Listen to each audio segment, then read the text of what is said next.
Calgary Flames fans, it's time for Flames Unfiltered. Entertaining and controversial hockey talk with your host, Brad Burud. I don't know what to say, Flames fans. I guess we'll rehash the same old, just like we've watched on the ice. The same old, same old.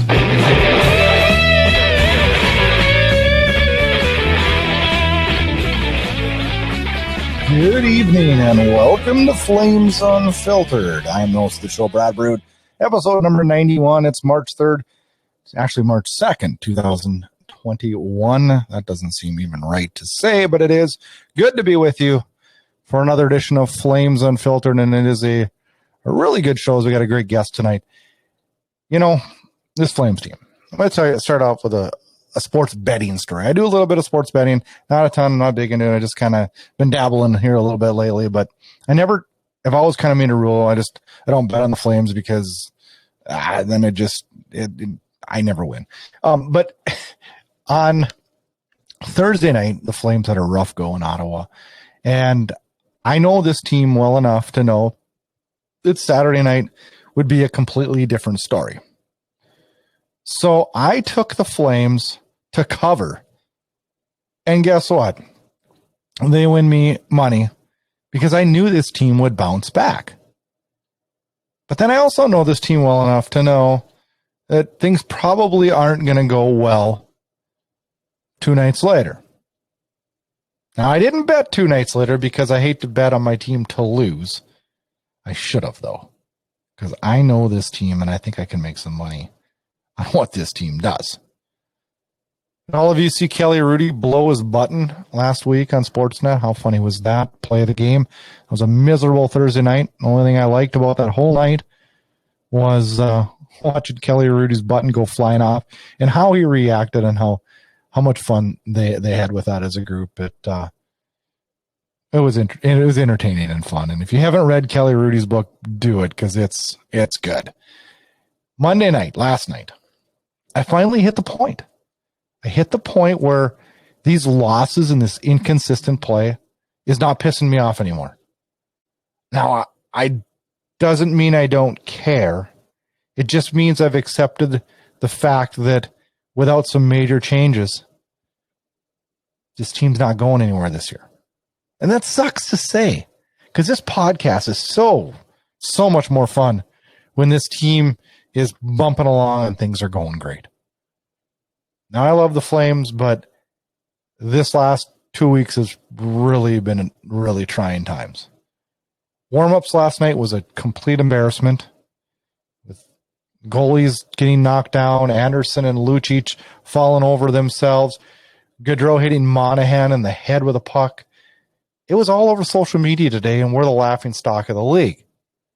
Stuff like that pisses me off. Another oddball thing that I can't even believe I'm talking about in this podcast, but does Nesterov's jersey piss you guys off? Seeing that 89 on the back of his jersey, that being the Stanley Cup year, all these commemorative jerseys that we've seen with Stanley Cup 89 on the back of jerseys, and now I'm watching an 89 out there, and we're so far from the Stanley Cup, it's not even funny. I don't know why that's a little thing, but that just bothers me. I hate that number. No Flame player should be wearing 89. Crazy. I don't know if this is a bad sign or a good sign, but temperatures are starting to rise, and I'm getting a little bit of golf fever. I've been thinking about golf clubs. I've been shopping for new golf clubs. And one of my buddies laughed today and said, well, with your team being so awful, you'll get to use the golf clubs sooner. Man, oh man. I guess there's positives to look, huh? On this episode, we're going to recap the 3-game road trip in Ottawa. Again, I know, I'm sorry, it was not pretty, but we will talk about it. And then we'll discuss my take on the sea of inconsistency. Yeah, that's what it's been in Calgary for quite some time. And then Noah Adler from the Blasty podcast joins the show. And we're going to discuss what he thinks needs to happen for this team to get things turned around in the short term and in the long term. Then we'll roll into some Flames news from the north, a Facebook poll asking the question, does this team need to retool and rebuild right now? And then we'll wrap with a preview of the upcoming Ottawa home game, Friday night's Battle of Alberta. Yeah. Saturday night's Battle of Alberta. What am I thinking? And then back Sunday with Ottawa playing in Calgary. I don't know. We're going to try to make this episode as positive as we can. It's not easy right now. It's not easy, but we're going to do our best to try to make this positive, try to make this fun. Let's pretend we're on a 5-game win streak, but we're not, Flames fans.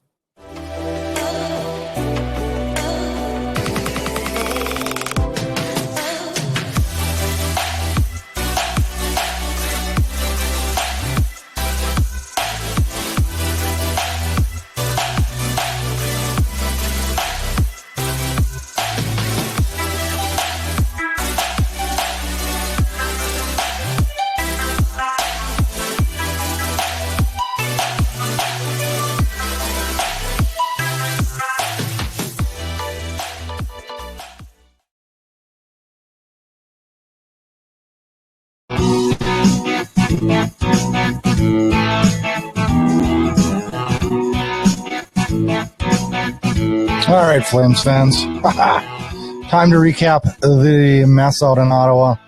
We'll do it fast. We'll try to keep this as pain-free as possible, right? Yeah. Last Thursday night, February 25th, Calgary and Ottawa, and it was the start of this nightmare. Riddick versus Murray in net. And we're off to another bad start. Get outshot in the first period, 13-5, and we're down 2-0 right away. And yeah, things are not looking good. Lucic pulls us to within 1. And another sad fact is Lucic has kind of been our key go-to scorer when we're down a goal. And then it went even worse as Ottawa gets 2 more, and it's 4-1. And then all of a sudden we see some weirdness in the bench. Zagadoulin's up. He's in the hallway, got his mask on, got his gloves on, getting ready. But Riddick is still out there. And then all of a sudden, about 4 minutes go by, and then there's a TV timeout.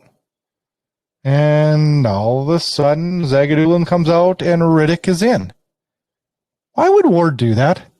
After the 4th goal, why don't you pull Riddick and get him out? What's Zagadulin sitting in the hallway waiting for? What are you doing? If you're going to pull the goalie, pull the goalie. God, Zagadulin came in. I didn't think he was bad. One of the goals was a bad one. The line blender was out in the 3rd. Final score, 6-1. Sad night in Calgary. And fans were going crazy on Twitter after. We listened to it all day Friday. Doom and gloom. And then Saturday it rolls around. And I knew it. It was an early game, and we usually stink in early games, but I knew the heat was on in Calgary, and I knew it. I knew they would come out on fire. I was watching the game with a buddy of mine, and I said, you watch, this team's going to come out on fire. They're going to roll today. They're going to roll Ottawa. And they did. They were back to the bubble lines. Riddick was against Murray, and while the heat was on, man, and Calgary showed up right off the start. Valimaki scores his first. Lucic fights Austin Watson after a 2-0 lead. Ragdolls him, beats him up good. And after 1, it's 3-1, and we outshoot Ottawa 20-10. It's the most shots I believe we've had in a period this year. And it was great. In the second, Monahan scores a power play goal. Majipani follows it up with another one, the team's first shorthanded goal of the season. And after 2, it's 6-2, and Calgary's rolling. And everybody in the fan base is like, oh, okay, maybe we're going to be okay. Joe DeCord comes in and fills in for Matt Murray in the 3rd period. It's his first appearance of the year, 2nd in his career, so that was new. Final score, 6-3 for Calgary, 38-34, shots in favor of Calgary. It's a lot of shots. Gave up too many shots, though. And the heat was off for a day. Players settled into the hotel. And then Monday night happens. Riddick Murray again, last game of the 6-game road trip. And it's a sloppy first period. It was ugly. 0-0 after 1. But it was sloppy. Then the second period happens, and it's god-awful. We get outshot 22-6. Yes, Flames fans, 22-6. Most of the shots we've allowed in a period this year.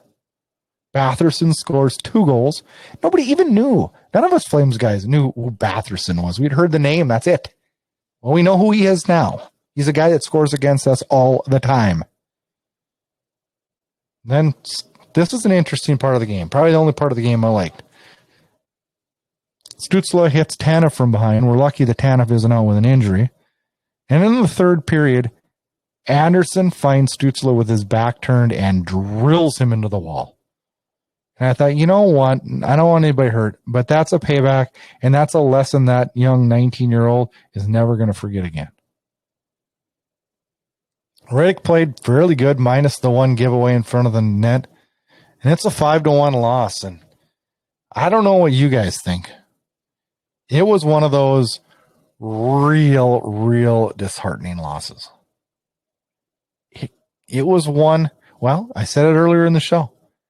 It pushed me to the part of not being angry anymore. And that's really not, I don't like being at that. I'm an emotional fan. I want to be invested every night and excited to see what happens every night. Maybe we'll get that back. I hope so.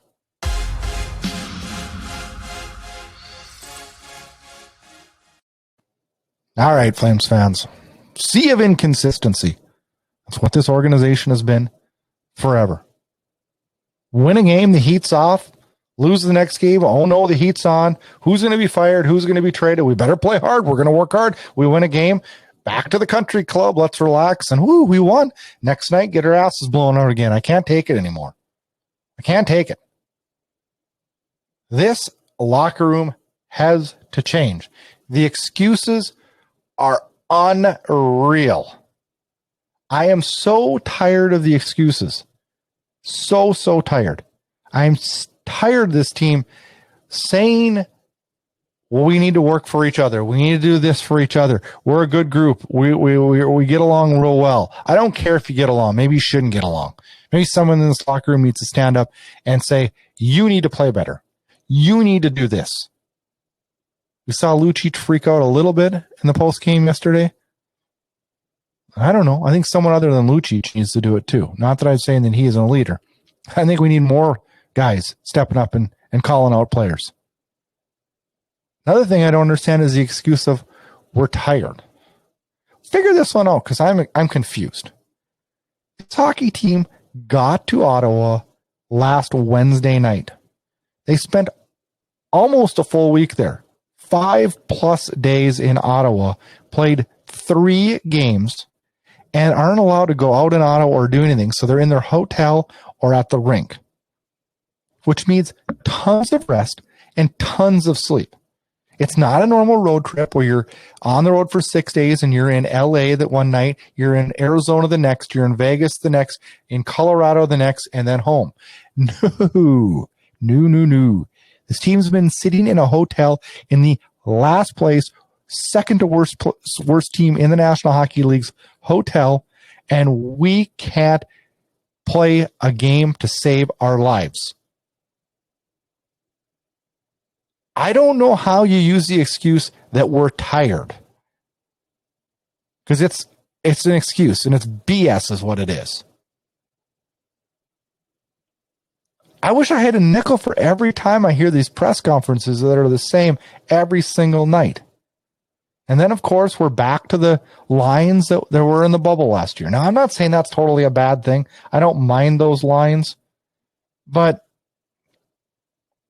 supposedly that's what the players wanted too. But they didn't play like they really wanted to be on those lines.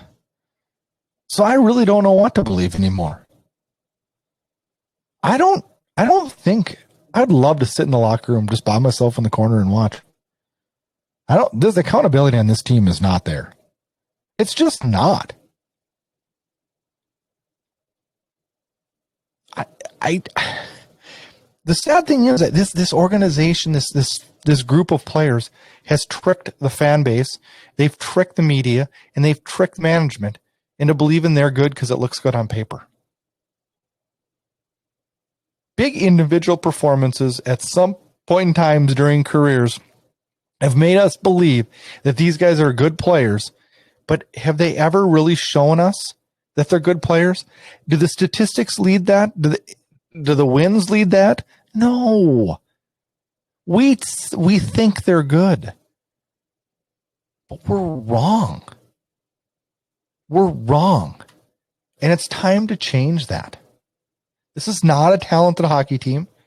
There's no heart and there's no work. And when you don't have hard work, you will not get anywhere.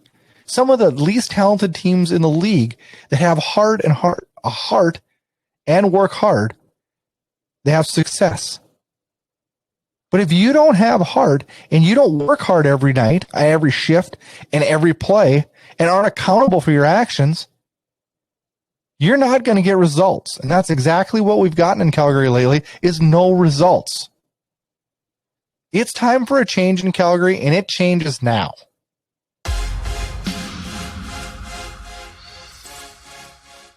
Joining Flames Unfiltered now, you can catch him on the Blasty Cast podcast. Noah Adler joins the show. Long time coming on the show, Noah.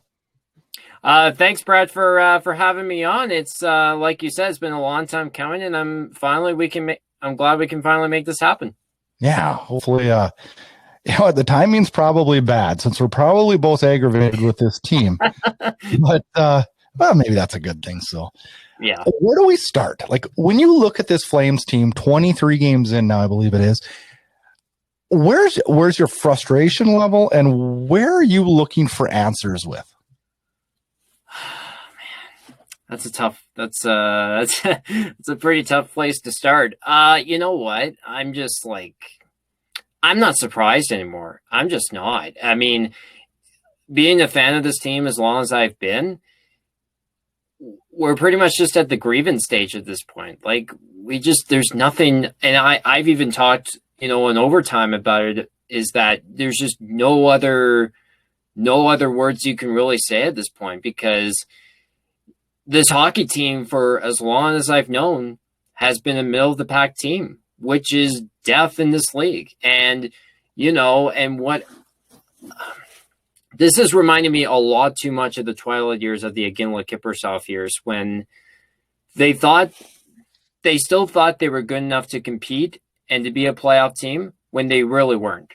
And I'm afraid that they're going to wait too long, to keep guys like Giordano and Monahan and Gaudreau around when they're way past their value, and you're going to trade them at a point where you're not going to get a great return. Yeah, I know that's one of my fears too. And one of the things I think in Calgary and I think all of us have, we've looked at names and we've looked at individual performances, and we've made judgments that this is a good team.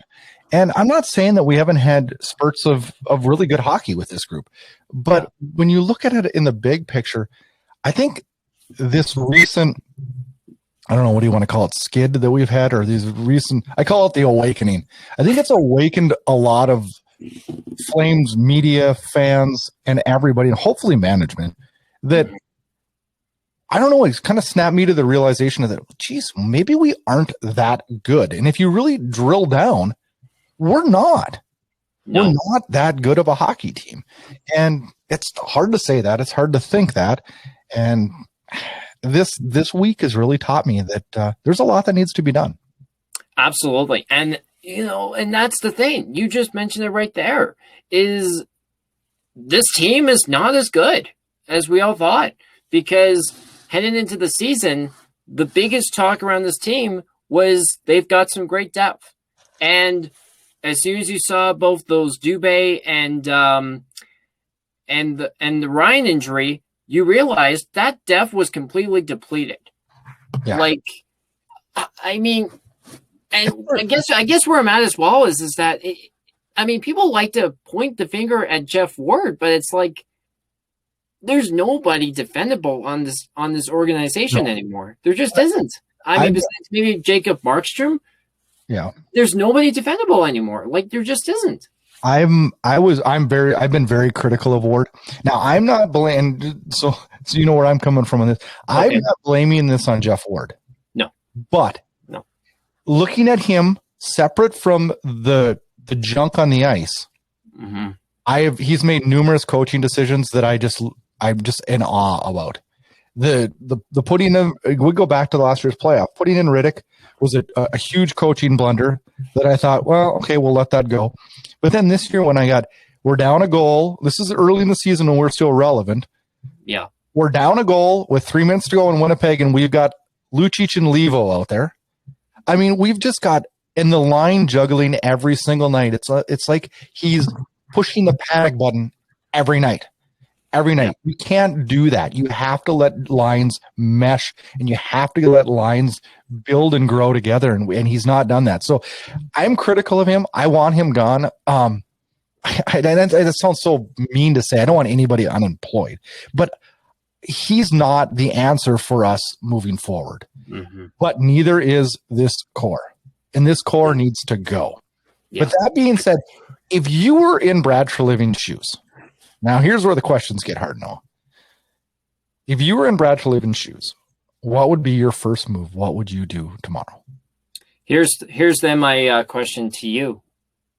Do you think Brad Treliving, survives the offseason?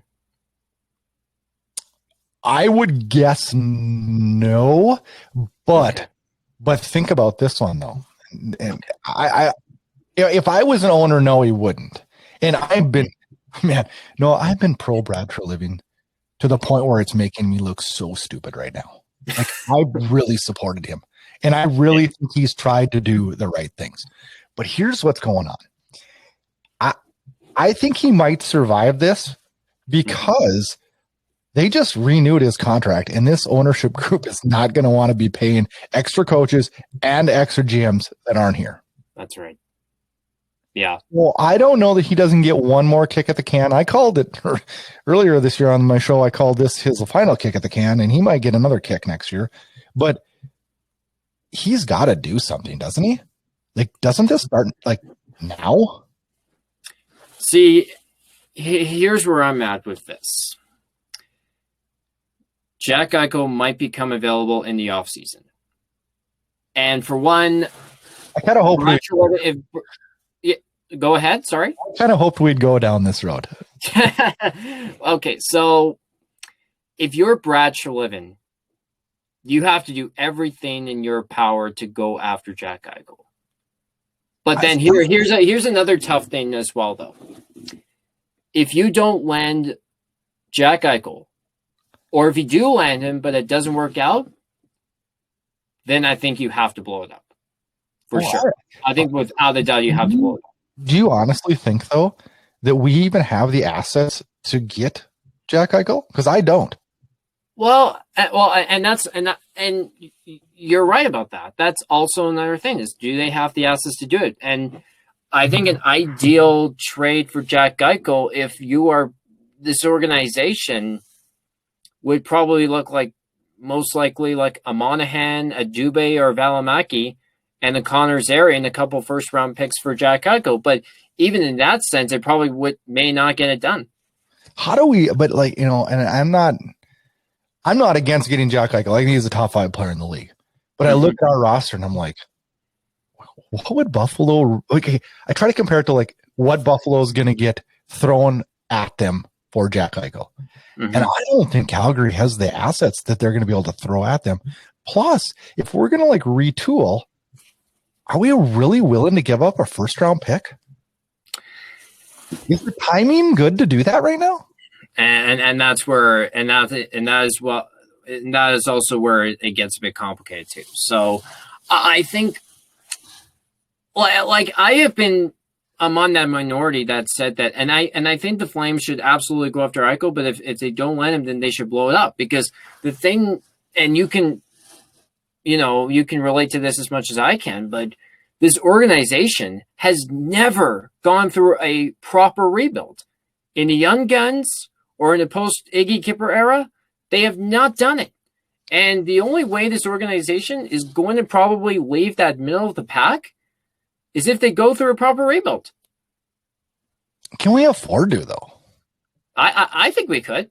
I think 100% we could. I mean, there's no guarantee that it's going to land us first overall, but I think a change in direction has to happen. Oh, it totally does, Noel. I'm 100% with you. But how do you call Jacob Markstrom into the office now and say, hey, like 23 games, man, I know things have changed, but I'm sorry, dude. You're going to have to live through 3 more years of like seriously, like that scares the crap out of me. Not that I would think he'd be like, peace out, I'm out of here. But we all knew when we signed him that we better make hay the first 3 years because the last 3 years of the contract could get a little iffy. Well, yeah, that's where I'm like, I don't know. My gut is leaning more towards a retool, and I hate being that guy. I'm just not that I want to be in the murky middle anymore. I don't. But I think in Calgary, if Gaudreau, Monahan, and Gio weren't here, what does that do? Like, I mean, in a positive, like, not that I'm trying to get rid of all those guys. There's a lot of things I like about each one of those players, but what does that do to the locker room? It changes everything. Yeah. It changes everything. So you plug in a few pieces, you move those 3 out and you plug in a few pieces. I don't know. I don't know. And that's, I think, where it comes back to identity and culture is that this team has never had an identity in its entire existence. And I think that back in the 80s. What, sorry? They did in the 80s. I mean, well, and you're right about that. But not since they won the Cup in '89, they've never had an identity because they have always been since that time a middle of the back hockey team, which, like I have repeatedly said, is death in the National Hockey League. And you don't want to end up like the Minnesota Wild, where you make the playoffs 8 out of 9 years, which the Flames would kill to do. But a team that is a great regular season team, but then doesn't do anything in the playoffs. Yeah. No, I know. And I've had arguments with a lot of Flames fans. It's like, I talk to so many people and they're just like, well, we just got to get to the playoffs. I'm like, no, we just need to win the Stanley Cup. Like, I'm sorry. Yeah. I am not happy with just making the playoffs. Me too. And I realized that when Colorado kicked our ass so bad in 5, I'm just like, I can't, it's just not enough for me to get here. I want to make a run. I miss those runs. And I'm so disappointed because I thought that this was maybe going to be a year where we could make one of those runs. I knew we had to deal with the Gaudreau thing. And I know, I've questioned Monahan as much as I hate to admit it. He's been one of my favorite Flames players in the last 10 years, but the guy's not going to be the guy that gets us over the top and hoists the Stanley Cup. And the people of Calgary are starving for that right now. And quite honestly, they deserve that. I'm really struggling on what direction this goes. Do you think Gaudreau gets moved this year? Oh, the 100 million. You know what? Here's where I'm at with it. If you're going to retool after this season, then yes. I think if you're retooling, Gaudreau and Monahan are the first two to be moved. Do you consider re-signing Gaudreau? Would you consider re-signing Gaudreau? Oh, absolutely. Absolutely. But I think at the same time, if you're looking to go in a different direction and if you're looking to really retool and build around Tkachuk, then that's probably a move you're going to have to do. Yeah. So if Gaudreau walks into let's pretend you're GM again, and Gaudreau walks into your office, he's going to want a pay raise. Has he earned a pay raise? Well, I mean, you remember the second half of the 19 campaign and then last year and how that went for Johnny. Not great. I mean, he's been off to a great start, but I mean, the biggest thing with Johnny, and there are a lot of people who are saying you could probably get him for cheap, but will you really? I mean, he's going to want based on his elite. Yeah. And based on the fact that he's one of the more elite playmakers in the league, he's probably going to get around $9.5 million. And you look at it when you have to pay Tkachuk long term. Are you really going to make that? Are you really going to pay Johnny that much? If Calgary pays Johnny Gaudreau over $7 million, if they even pay him $7 million, I might be pissed.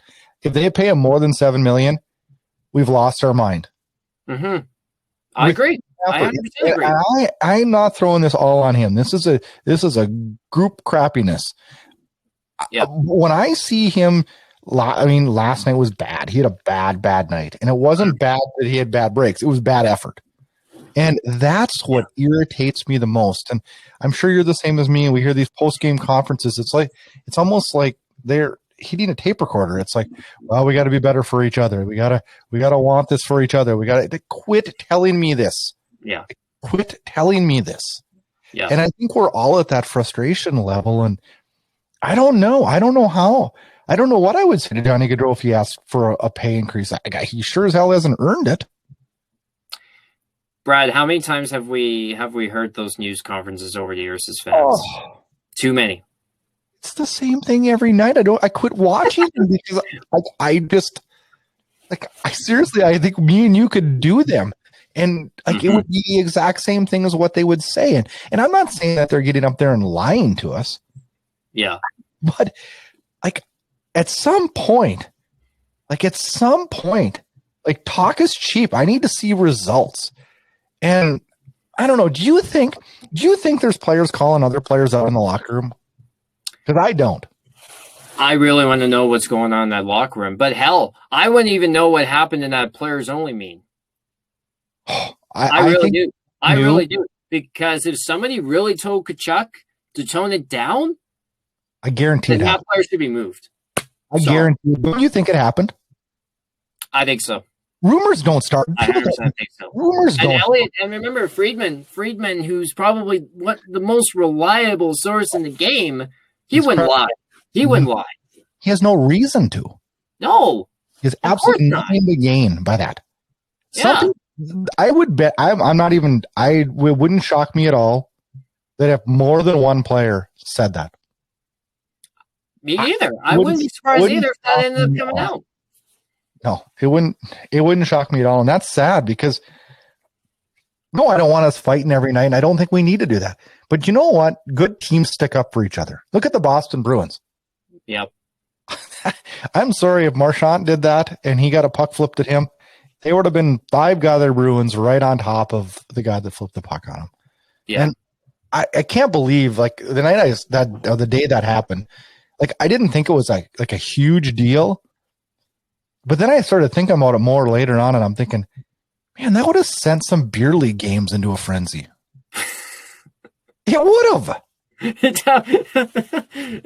No, and you're not wrong there. I mean, it's like, and it comes back to the leadership because, I mean, I have questioned Gio's leadership since the bubble. I really have. And is this guy really the leader we all thought he was? Well, I think he's a leader by his actions on the ice, but I don't think he's the type of guy that's a leader in the locker room. I think he shows his leadership by, I still think that he busts his ass out there. And the fact of the matter is he's just getting old. I don't think it's lack of effort with Gio, but I think he's one of those captains. I don't think he's like an Iginla, where Iginla showed it on the ice, but also walked the walk in the locker room. Mm-hmm. I think Gio shows it on the ice, but is not the personality to walk the walk in the locker room. I don't know. I don't, and everybody keeps saying in Calgary, well, we should have Tkachuk as captain. Man, I think that not that I question Tkachuk, but I'm saying, boy, the timing would not be good for that right now when they can't even agree with him and his actions on the ice at all. How would that go over? Maybe not exactly the greatest, but the point is that Tkachuk's the only one who shows up. Yeah, the only one who shows up. Am I here? I got a question for you. Am I over excited about Tanev? But I think Tanev has been amazing this year. No, you're definitely not. I mean, I was probably one of the only ones who was defending that signing because he's probably as Lubo likes to say, he's probably one of the most underappreciated players in the sport because just the way he just, is a common defensive presence back there. And that's a big key for Jacob Markstrom was also having Chris Tanev come with him. Yeah. And I look at what he's I look at what he's done and I think it's to me, it's kind of makes me sick to see new players come in and they're the ones we're not upset about. And I'm thinking, okay, well, maybe I'm just, like recency bias, like we just got him. He hasn't pissed me off yet, but how do you get, he's kind of like a Travis Hamonic. And I was really disappointed when Hamonic didn't play in the playoffs last year, but that's another story. But I've always described Hamonic as like the heart and soul gamer, would lay his body on the line for his teammate at any point in time, and I loved that about him. Yeah. And when I started watching Tanev, I'm like, yeah, this is Hamonic but younger. Yeah. And I don't know. I just look at this roster. I look at our defense, and I've been fairly happy across the board. Haven't you? Yeah, of course. I think the one thing that I don't think this team is well built enough to be a contender. Offensively or defensively? I agree. I think on both sides of it, offensive and defensively, and even you can probably argue coaching wise as well. Like I think, and it also management too, for not building this team properly, because and that's where it comes back to for me is that people can point the finger at coach all they want, but the truth of the fact is it's on the players to still execute whatever system is given to them. And the fact is go back the last 20 years in this organization. How many head coaches have they been through? 11 head coaches. 11 and 10 have been fired, and not only one of them has taken a job. And that was Darryl. Yeah. But it goes back to my point. What if we had a Gerard Gallant behind the bench? Like, I'm just using him as an example. I don't think that solves your problems overnight, though. No, I don't think it is. No, I think it's step one to solving the problems, though. Oh, okay. No way in the world am I letting this core off the hook. I was actually a proponent of last year when the playoffs ended. I was a proponent of Gaudreau or Monahan. One's got to go. And it didn't happen. But I was also really ecstatic to get Tanev and really ecstatic to get Markstrom. I thought, well, let's see how this plays out. Well, 23 games in, none of us are happy at all. Yeah. And now it's time to take care of the core. But I also think that the coach has got to go to be based on some decision making. And I am not at all blaming this on Jeff Ward. No, I know you're not. I know you're not. I think for me, I've seen people all over say that it's a one-sided problem and, it's just on the coaching. No way it's on the coaching. No, this core has been through 4 head coaches. It's a problem. There's a problem. Huge problem. Core. And this will never go. We can talk, me and you can talk every night about this, and it's not going to change with this core. It's just not. And I'm finally to that realization 100% where it's like, but I'm definitely afraid. Like, I see some of these tweets of like, well, if we traded Monahan, we'd get this. And I'm like, I don't think we would get that. And I see, maybe we could, they were freaking out about it on the fan today about, well, let's package this guy, and this guy for Eichel. I'm like, well, Pinder went off the rails today about that. Like, they're not trading us Jack Eichel for our turds. They're not. And I would love to have a guy like him. But I think if we got creative, we could get a halfway decent return for a Gaudreau and a Monahan and a Sam Bennett. And even though, maybe I'm the odd man out on this whole thing, is I hate to see Sam Bennett go. I don't know why. I don't know. I can't even argue it because he hasn't been good lately. So I have no justification to keeping him. But the fact is, we got to do something. And I don't know if, can this fan base handle a 5-year rebuild, do you think?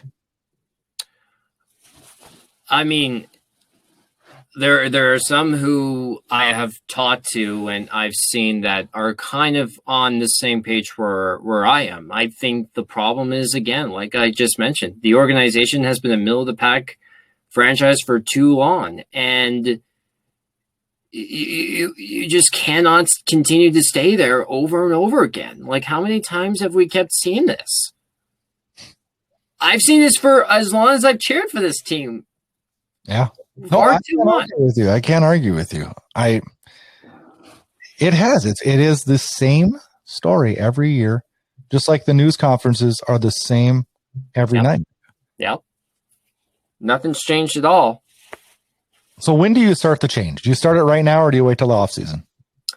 I think the off season for sure. I don't think you can really do anything right now. Because, I mean, quarantine. I mean, if you're going to fire, if you're going to fire Jeff Ward right now, I mean, Gerard Gallant's not walking through that door. Boudreau's not walking through that door. So you're probably going to be stuck with Ryan Huska until the end of the season, most likely. So I think if the organization is going to make some, changes, which I think after this season they absolutely will. I mean, COVID or not, I think they absolutely have to and will. You have to wait till the off season. I think you just have to write out, with this current group that you have as of right now. Yeah. I don't know. I guess I was sitting here thinking today, I'm like, well, we got Ottawa and Edmonton up, and if poor performances with those the next 3 games, like, then what? If we get shelled. And to add on to that, I wouldn't be surprised though either way. No, I know. I'm with you though. No, I'm with you. I don't think we'll see anything till the off season. I don't. I think this year is just, there's too many hurdles to get by, and I just think it is what it is. But as much as I always will cheer for this team and I'll always be the biggest supporter, I mean, the fact is they could still make the playoffs. And is that going to be a negative? I mean, I also look at this too, and I say, why is it even worth it? Like, what is the incentive for this team to make the playoffs? Well, what is the incentive for the ownership too, right? Because, I mean, you're not going to get fans at the Saladome. Your revenue is not going to go up by much. So what's really the point if you're going to then just go in as the 4th seed and get swept by Toronto or Edmonton? Like, what's really the point? They're probably, honestly, as a management group, better off financially if they are going to do a full teardown to start it right now. I think so. Because they would probably get more return right now than they would in the offseason. And they're not going to lose revenue anyways, because there's not going to be a full Scotiabank Saddledome. So you make a strong point there that it's probably might as well get the ball rolling here on what we're going to do. But it'll be interesting. It's going to be, there's so many hurdles this year, and it's going to be so interesting and so difficult. But I don't know. We'll see what happens. But thanks so much for joining the show. It's a pleasure talking with you, and hopefully we can hook up and do it again soon. Before we go, let's talk. Tell me a little bit about the podcast you do, and so my listeners can also tune into yours, and vice versa, hopefully. So it's called as you can see on my hoodie here, it's called the Blasty Cast, and if you make sure you go subscribe on Spotify, Apple, wherever you get your podcasts, fix that. And we just did episode 13 with Pat Steinberg from Sportsnet 960 The Fan. And we've also done episodes with Craig Conroy and Kelly Rudy and Rico Fata, Blasty Legend. So, I mean, hopefully you all go subscribe to the show and take a listen and have all of yourselves a blasty day. Well, thanks, Noel, for joining me. It's always good talking Flames hockey with you, and we can hopefully do it in here again in the near future. Thanks, Brad. I appreciate it. Inside Edge hockey news, dropping the gloves and stirring the pot. Flames fans, time for a little bit of Flames news. And we'll roll into injuries right away. Jacob Markstrom still out with an injury, a possibility that he is back minding the net for the Flames on Thursday night against Ottawa, back at the Scotiabank Saddledome. We'll see on that one. Obviously, nothing going to be announced before game day on that one. Let's hope he's back to good, even though I was fairly impressed with David Riddick with a few minor little problems here and there. I thought he made some pretty key saves in his fill-in for Markstrom during his injury. Tuesday, the Flames place Derek Ryan on waivers. He is nearing a comeback from a hand injury, a formality, so don't freak out, Flames fans. We knew this was going to happen. I expect he'll clear waivers and will give the Flames the versatility to save some cap space. Be good having him back centering that fourth line. A sad and scary stat. The Flames are 0-9-1 when scoring 2 goals or less. They're actually 9-1-1 when scoring 3 or more. The problem is this team scoring is completely dried up. No one is producing at the rate we expected. Gaudreau maybe, but that's even fallen off the wagon here lately. One guy that has had a good month at least is Andrew Mangiapane. He's got 33 career goals. 18 of those 33 of his career have come in the month of February. That is 54.6% of his goals he's scored in his career have came in the month of February. Well, I don't know what that means for March, but it kind of scares me when he's one of our only guys that's producing. Let's hope that he can break that trend and have a good March this year. Let's take a moment and go around the division, talk about the North Division. Toronto leads it with 36 points as we stand at recording here time tonight. Edmonton 28 in second, Winnipeg in third with 27. Montreal hanging out of that final spot with 23 points. Calgary just one back at 22. Vancouver 2 back of Calgary at 20. And Ottawa sits at 17 points, but has been surging with a 6-4-0 in their last 10 games. The hot teams in the division, Toronto, I would say Winnipeg hasn't been bad. They're 6-4-0. Edmonton 7-3-0 in their last 10, although they've lost 2 in a row to the Toronto Maple Leafs. And Ottawa, yes, 6-4-0. Boy, oof. They took it to Calgary, and they get their chance here again on Thursday night. What do the odds look like in the North right now? And the only reason I added this show today is because I was like, how much is Calgary dropping? I went to Money Puck to get this numbers. They do a pretty good job with it. They've got Toronto at 99.6% chance of making the playoffs.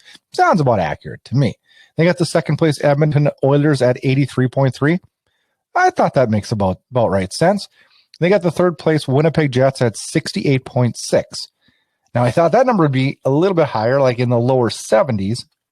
But then I saw Montreal's, and they've got Montreal at 85.9. That is ridiculously high for a team that's getting horrendous goaltending. Upfront scoring production has dried up just like Calgary's, and a team that's kind of in shambles and just fired their coach. That's a pretty high percentage. It's going to go one way or the other. I think it's going to go down, but maybe Money Puck knows more than me. And then let's roll on and talk about Calgary. They got a 37.5% chance of making the postseason. I don't know. It's probably about right.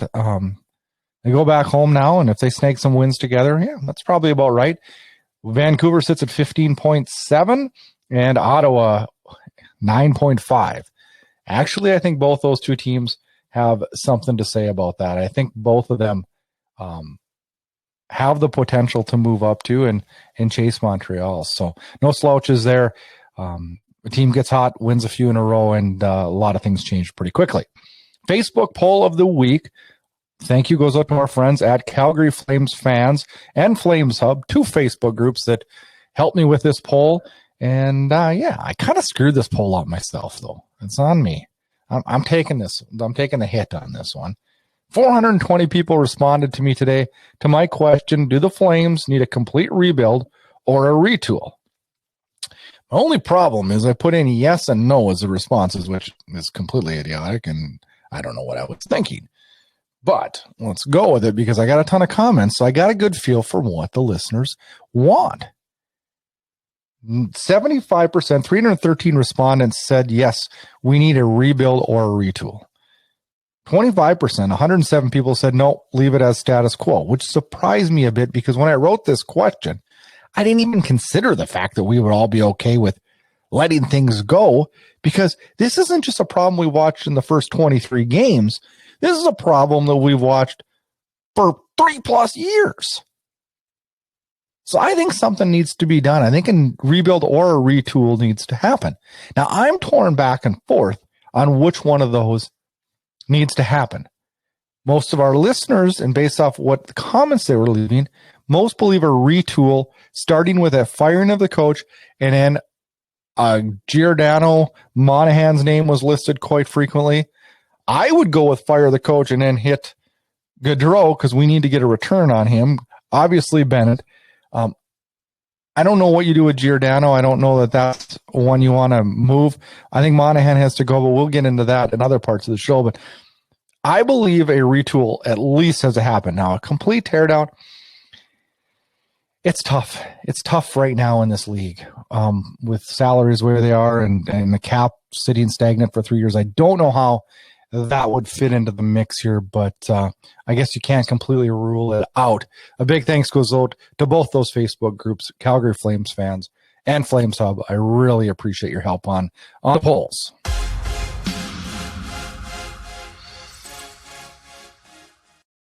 All right, Flames fans, time to preview Thursday night's matchup, March 4th. The Flames are finally home after a 6-game road trip. Ottawa comes to town. Yeah, I feel like we're in a playoff series with Ottawa and we're losing it. They come to town. They're 8-15-1. Calgary currently sits 10-11-2. Drake Batherson leads Ottawa in scoring with 17. Johnny Gaudreau leads Calgary in points with 20. Batherson's got 9 goals. Gaudreau's got 9 goals. Who in the hell would have ever predicted that one? Markstrom with 8 wins, Murray with 6. Let's hope we have a Markstrom-Murray matchup on Thursday night. We'll see. We'll follow that up with a Friday night battle of Alberta back-to-back nights as Calgary heads to Edmonton for a 1-game set, their 4th meeting of the year. The Flames won meeting 1 6-4. Oilers bounce back and won the meeting 2 in Calgary 2-1. And then the debacle happened in Edmonton 7-1 last time these two teams played. And I pray that on March 6th, Saturday night, we do not have a repeat of that. So I'm sorry, not back-to-backs. It's Thursday, Saturday, and then Sunday is the back-to-back as Calgary heads home from Edmonton to take on Ottawa one more time. And that'll happen at the Saddle Dome on Sunday night at 7:30. So a back-to-back Saturday, Sunday. So it's Thursday, Ottawa in Calgary, Saturday, Calgary in Edmonton, and then Sunday we're back home to take on Ottawa, who will sit and wait for us. That'll be interesting. Then we'll have Ottawa gone off the schedule for a while, which is something we thought we wouldn't want, but maybe it's a blessing since it's been a big struggle bus against them and kind of been embarrassing. This Thursday night, that game against Ottawa is the next Hot Mic game of the week. So what exactly is a Hot Mic game of the week? Well, once a week, we watch a Calgary Flames game together. It's a group Flames watch. I host it. We talk hockey. We talk Flames. We complain. We bitch. We cheer. We talk about the team we love so much. And they've been quite interesting lately as we've hit this skid. Watching the Ottawa game last Thursday night as a group was very, very frustrating to say the least. It's great fan interaction. You can win some prizes, meet some new people, and have a lot of fun. You'll check out details will be posted Thursday on our Facebook and Twitter page. Make sure you check it out. March 4th, the Ottawa game, and then March 11th, Thursday night next week, the Montreal game will be that week's Hot Mic game of the week. So how exactly do you join a Hot Mic game of the week? Well, you grab your Android device or your iPad or your iPhone. You download the Hot Mic app. Search, set it up. It's free. It's easy. It's not hard to do. Search Flames. You'll see the Flames Unfiltered page. Like it. And then you'll see Flames Senators Thursday night, the game. Click on that. It'll link you into the game. Once you're in, don't be a stranger. Tweet, message, let us know you're in. and then we'll have some fun together. We have some contests. We have a contest called the Hat-Trick Jersey Contest. 3 things you got to do to win a prize. You connect with Flames Unfiltered on Facebook, Twitter, and Instagram. Join this watch party. Interact with us. Pick the Flames' first goal scorer of the night, and that viewer or that whoever picks the first goal of the night, they win. And what do they win? They win an entry to win a Blasty jersey at the end of the year. We've got 3 entrants in to get that jersey. So you pick the first Flames goal scorer, and you could be walking out with a Blasty jersey. Every night we give away prizes. We give away a set of 2021 Upper Deck Calgary Flames hockey card sets, and we'll give that just to a random participant that has a lot of fan interaction with us that night and has a little bit of fun with us. They're fun. We do them every week here at Flames Unfiltered, and it's a great way to meet new Flames fans and have a lot of fun. Well, another episode in the books, and I knew this was going to be a tough one. I knew it as I was coming home tonight. My little girl says, "Are you recording tonight?" I said, "Yeah." She says, "The Flames podcast?" I said, "Yeah." She says, "That's not going to be fun, Dad." My kids know when the Flames are struggling, I'll tell you that one. It hasn't been fun doing this when they struggle. I like doing these podcasts when things are good. So much more fun. But you know what? Once this team gets a direction and a plan and we get going, there's going to be lots to talk about. And I think good times are ahead. And, well, we'll look for some positives. And let's hope for a good weekend, a good homestand. I do think the core has to be broken. I think the moves will start happening right now. And we'll see what happens on this week. And I got a feeling we'll have plenty to talk about next week. Thanks to all our listeners. We truly appreciate it. Help us out. Follow us on social media at Flames Unfiltered. And make sure you go on to Inside Edge Hockey News. Like us on YouTube and watch our videos. Yeah, we're on in video now. And get on over to Apple Podcasts. Like, rate, review us. It helps us all out. Thank you so much for watching and listening to another episode of Flames Unfiltered, and we're back next week. Get connected. Flames Unfiltered can be found on Twitter at Flame Unfiltered, and also make sure you check out our Facebook page at Flames Unfiltered. Check out host Brad Burud on Twitter at Brad Burud, and if you like what you hear, rate and review us on Apple Podcasts. You can find Flames Unfiltered on all the major podcast players. And consider subscribing to Inside Edge Hockey News on Patreon. That'll get you exclusive content and much more. Thanks again and enjoy the hockey action. Play on! Yeah, baby! Play on! Yeah, baby! Thanks for tuning in to Flames Unfiltered. Check back for more action-packed Calgary Flames talk.